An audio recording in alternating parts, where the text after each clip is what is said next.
I've had 3 bad experiences in the last year. One person took the money and ran, essentially. Another enforced something that they wanted. Eventually, I ended up saying yes, tossed all that money down the drain. That was a 10K thing. They emotionally haven't left me. Like, how could this person that I trusted just go off? And so I found out what happened to her. She burnt out. But I'm like, you should return my money Yeah. if you burnt out. Or at least send you an email and say, hey, I'm really Exactly. sorry. Sophie, would you like to give a little intro to who you are to the world? Sure. My name is Sophie O'Connor. I'm a strategic brand designer. I'm based in Manchester in the north of the UK, and I run my own brand design studio. And how long have you been doing that? I've been running my own business for nearly 10 years, but I've been working in design for over 20 years now. You have an interesting past. Can you share how you actually fell into it? Yeah, so I was born into design pretty much. My folks ran a business to business advertising and marketing agency, which they set up in the 70s in the north of England. And they ran that for 30 or 40 years. And so from a very young age, I was in the agency all the time, helping out on reception, sitting with the art directors, watching them scamp, even working in the call centres back when there used to be call centres. So I just grew up in advertising. And what is it about advertising that you love? Because I know you work with some really brilliant companies. My career started in advertising, B2C consumer advertising in London after university. And I just fell in love with the biggies, Fallon and Mother, and just the ads that they were putting out at the time. They were so iconic. Things like Cadbury's with the drum sets and these different brands that they were advertising, and I just fell in love with it. And having grown up in B2B advertising, which was slate tiles and garage doors and nothing particularly glamorous about it, I did not want to go down that route. So I was very keen to sort of tread my own path and go into the consumer advertising world. Yeah. And you said it was iconic. Like, what was it that stood out for you?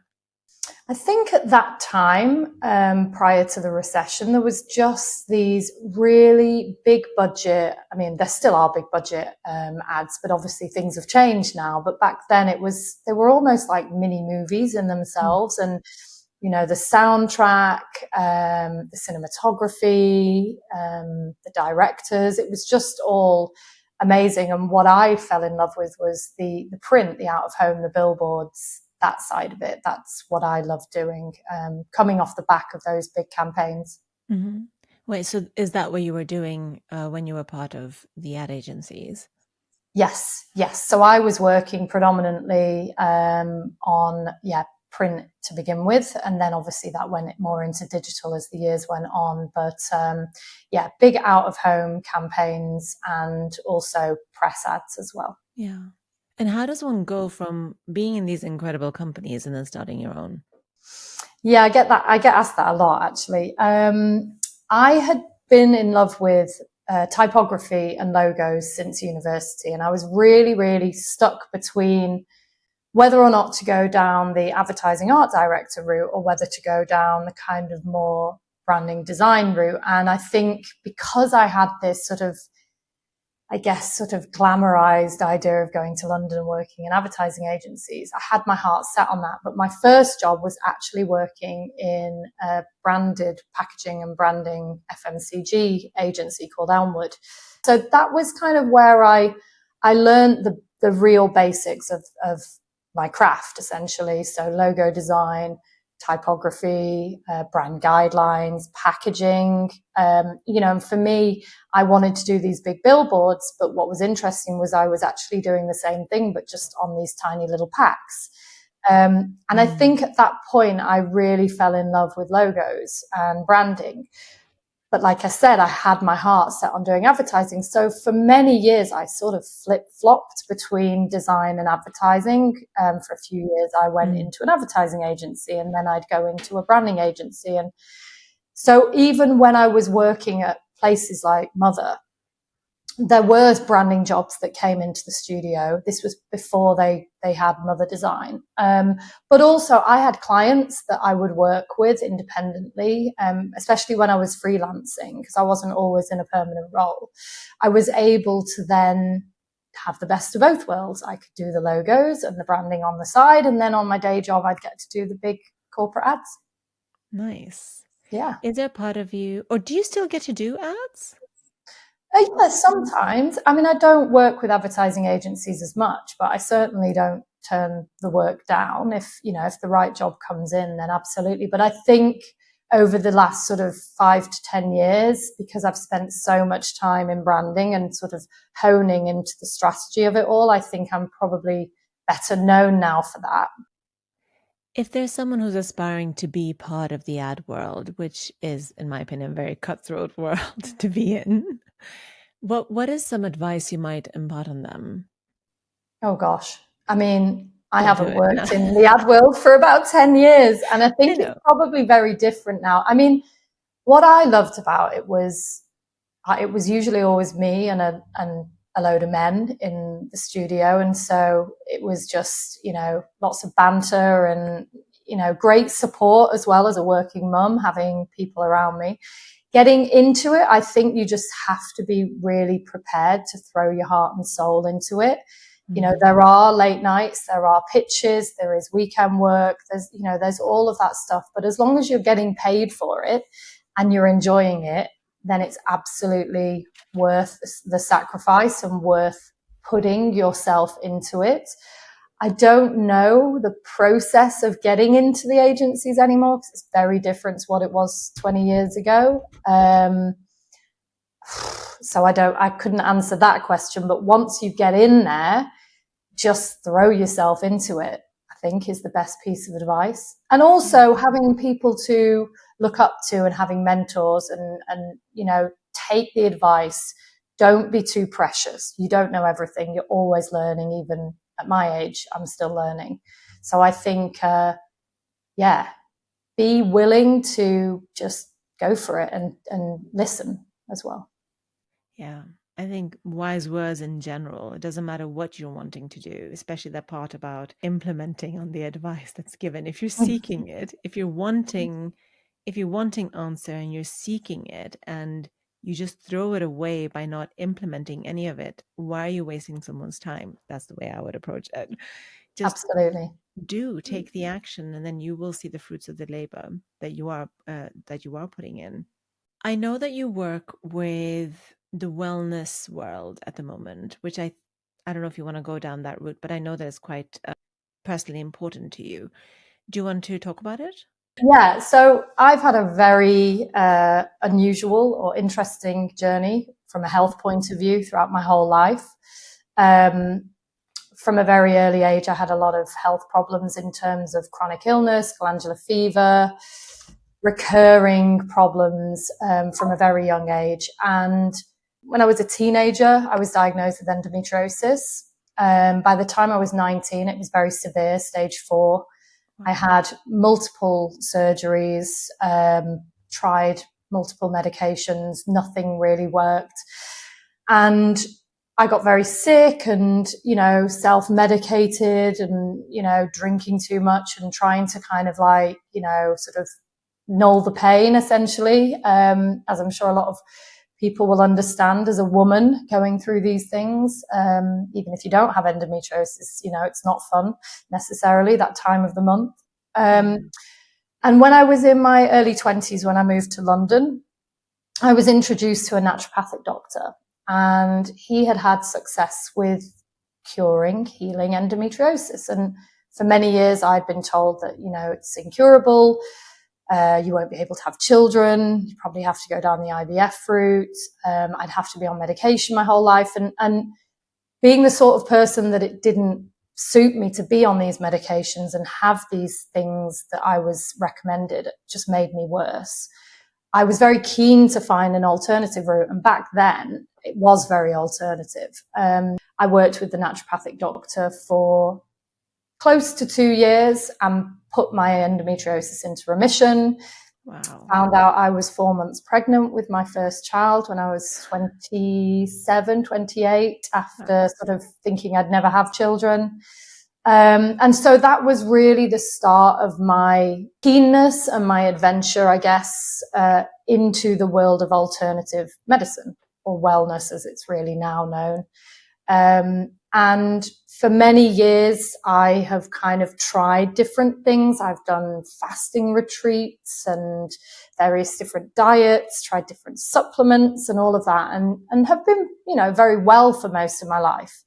But a few years ago, I got very sick following a very big surgery, an orthopedic surgery that I had to have on my hip, and developed multiple chronic illness, was in a wheelchair, wasn't able to walk, wasn't able to work.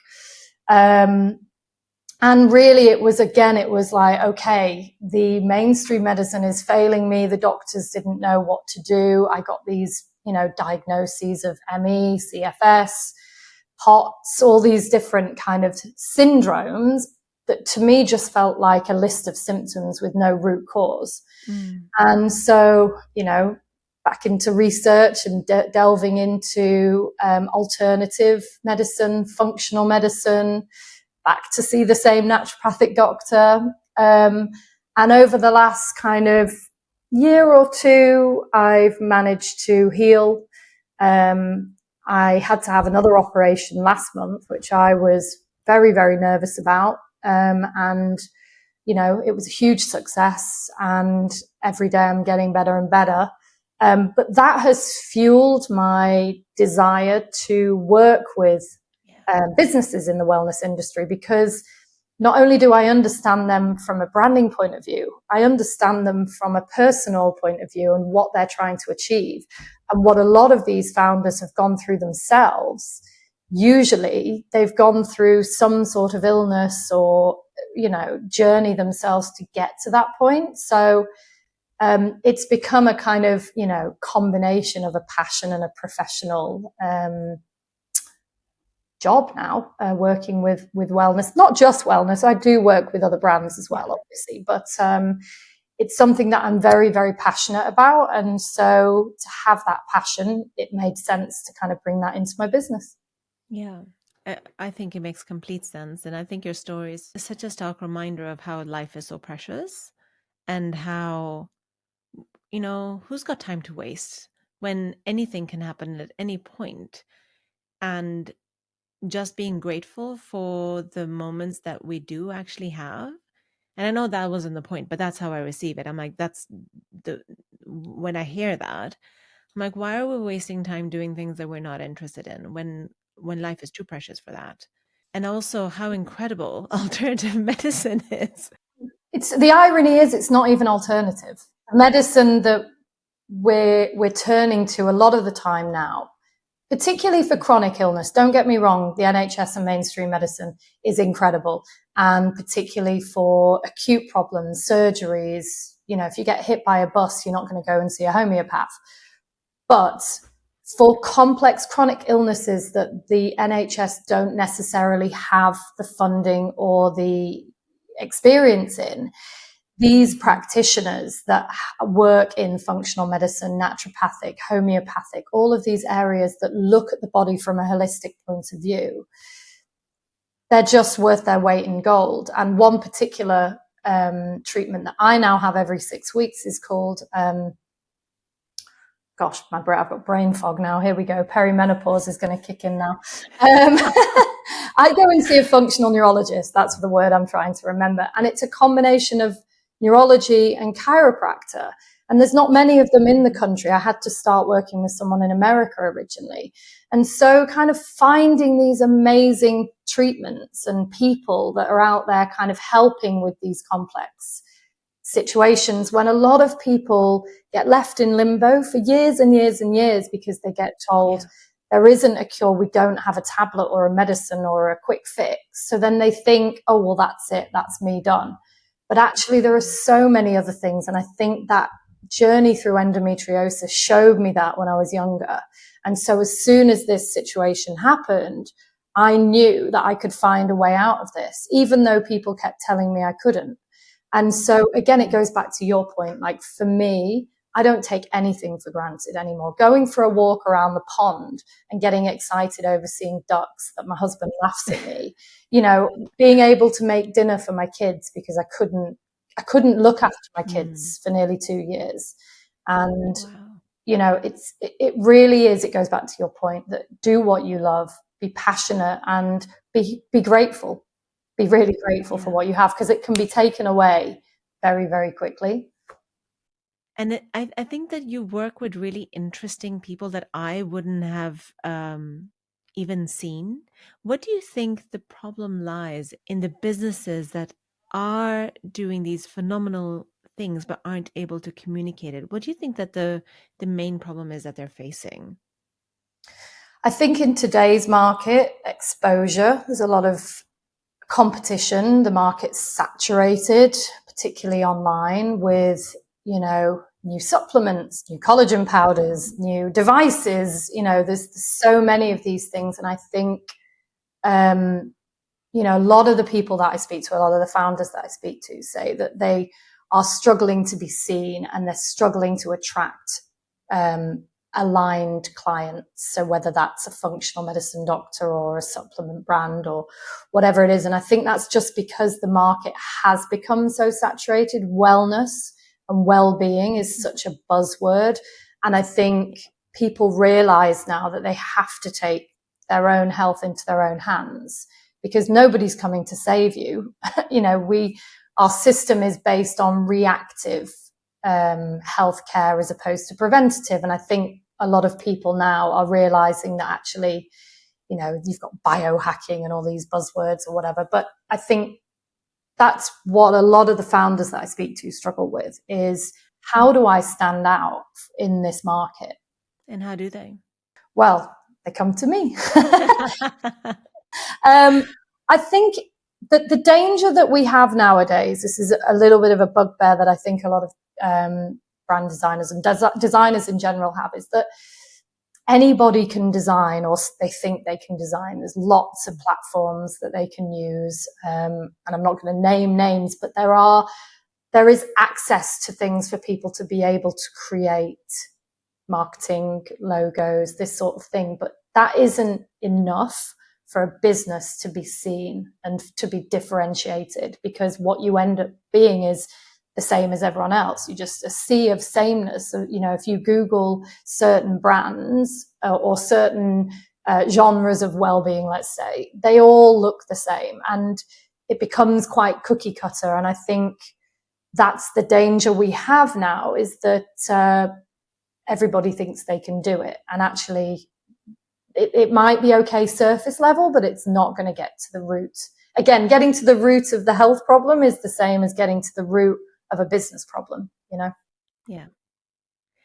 And so I actually don't mind naming names, but I'm not going to. I want to see how you would respond to this. So the problem that I'm seeing is that people are over promising and under delivering, and I don't understand why they would even do that. They say yes before they even have the skill set. So maybe they're better at selling, I don't know. And their portfolio doesn't seem to be their work. So this is what I have come across, and it's broken my heart. I'm like, where is the integrity in this business? This is not how we're meant to be. So I've had 3 bad experiences in the last year. First, one person took the money and ran, essentially. I tell all my clients to get payment in advance because they shouldn't be working for free. And here I am, 5,000 short. I was going to pay the remainder afterwards, and this was for brand strategy. And then another experience I've had, I'm like listing all my bad experiences, which I've not shared publicly before. It's a therapy session. Go for it. Therapy session right here. Another enforced something that I won't go into the details of it. Another enforced something that they wanted. And I absolutely said no at least 6, 7 times. I don't want it. And I like, I have a business to run. I'm too exhausted. And I eventually ended up saying yes. I tossed all that money down the drain. That was a 10K thing in pounds. All of these are in pounds. Tossed all of that down the drain 6 months later and had to rebrand myself because I'm losing trust in people. Now, I won't be the only one. Like, I know the people that I work with, I could trust them. I not could, let me rephrase. I know I can trust them because I know their integrity, and the people that I attract obviously are of are that kind which wouldn't overpromise and underdeliver. They actually do the opposite. They underpromise and overdeliver. But I usually don't work with my clients, so I go off and try to find other people Mhm. to work with. I am not alone in this. I've been burnt by the creatives, and others will have been burnt as well. I know that you are not them, but like, what do you say to someone like myself or other people who have experienced this? First of all, I'd say sorry because that's awful. But you're not them. No, it's not me, but it's awful. I mean, in any industry, in anything from building to design, you're going to get cowboys. You're going to get people that rip you off. Yeah. I have not had personal experience with any strategists or people that I know personally, but I do know friends have been, over promised and under delivered by content creators and various other people. So I know that there are people out there. It's hard. I would say it is hard because you do lose trust and faith in people and you become quite cynical and guarded. So that's natural. I think the only thing I would say is, I guess, speaking to people and trying to kind of understand other people's positive experiences, because there are always going to be negative experiences in industries. If you've had more than one, that's quite unusual. I know. I learned the hard way very early on that I didn't ask for money up front, and then basically the person legged it and I didn't get paid. So it works both ways. I think you just have to, a bit like when you're shopping around for things, I think you just have to have those deeper conversations with people. Maybe it's about asking for more testimonials. Maybe it's asking to speak to people that they've worked with in the past to get that clarity that, okay, can you send me a previous client's telephone number and I can have a chat with them? Because I'm sure that if you could get that reassurance, then you'd feel more comfortable working with someone. I mean, I like to, I have Google reviews, I have testimonials on my LinkedIn, I have testimonials on my website. And I think if anybody reached out and said, can I speak to one of these people? I'm sure that one of my clients would be more than happy to speak to them. Yeah. Now, I would probably say this as well, that out of the 3 experiences that I've had that have been negative, I've been in business for a very long time, over 20 years. I've had far many more Yeah, positive of experiences. course. And it's just the classic psychology, right? You need so many positive, you need 5 positives to negate one negative experience. But it's the negative experiences, like they emotionally haven't left me. Like, how could this person who I spoke to, who we had a deep conversation with, that I trusted, just go off and so I found out what happened to her. She burned out. But I'm like, you should return my money Yeah. if you burned out. Or at least send you an email and say, hey, I'm really Exactly. sorry. I mean, I think that's the biggest thing for me. And it's ironic because I used to say this working in marketing and advertising agencies. They're the worst at communicating. And I think that it's so important in this industry to communicate, even if it's just a, hey, how are you on Instagram, or, a quick update, because all people want is honesty and transparency. That's it. If you can't deliver on what you've said, then be honest about it, and then have the conversation about what you can do, and then talk about the money, returning the money, or whatever it is. Yeah. Because not everybody's perfect and we all make mistakes, and it's just about owning that, being accountable. So so that is a great lesson. And the second thing I would also say is listen to your customers. If they absolutely don't want anything, don't force them into No, it. absolutely. I mean, that was one of the first things I learned in my very first job when I had my first review. Well, you're so overexcited and want to over deliver that you're not listening enough. Yes. That stuck with me forever. I was only, I don't know, what would I have been, 22, 21 or something. So, that was a really good lesson to learn very early on. And that is something that I've carried with me throughout my whole career now. I don't wait to talk. I listen and then I talk. Yeah, I love that. Everybody rewind, listen again, Yeah. take it in, follow the advice.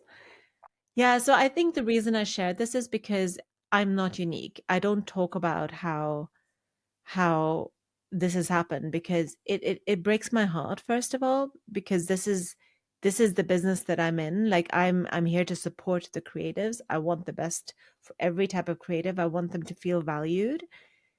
And then it breaks my heart when some people in the industry show up and ruin it for the majority who are doing really good, who are actually undervaluing themselves every day, and then making it difficult for them to actually operate the business as they should, because the person should have taken upfront money from me, because they shouldn't be doing anything for free or in advance, just to secure their position. So obviously I said yes to that because I'm a big yes for that.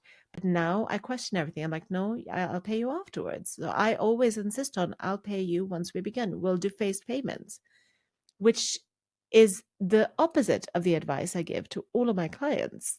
But yet I behave as the buyer in a different way.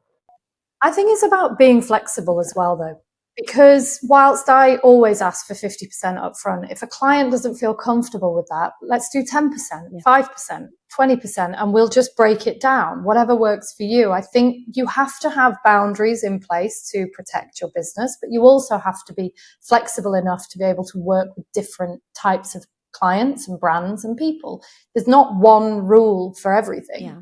And I think you just have to be flexible. I do agree with that. And I like that you say that, because it also shows the willingness to work together, and that earns trust. And ultimately, trust is what we build a full foundation on. Yeah. And I think building a brand is about collaboration. I'm not, this is, if you come to me and you have a product or, business, that's your baby. I'm not going to then take that and just say, right, you have to do X, Y, Z. I'm here to guide you. I'm here to collaborate with you. This has to feel like your thing. Mhm. And obviously, I'm not going to just, do as you tell me because I'm the expert and you need to listen to me. But at the same time, you're an expert in your field and I need to listen to you. So it's a two-way street. Yeah, I like that. Have you ever been in a situation that's similar, though?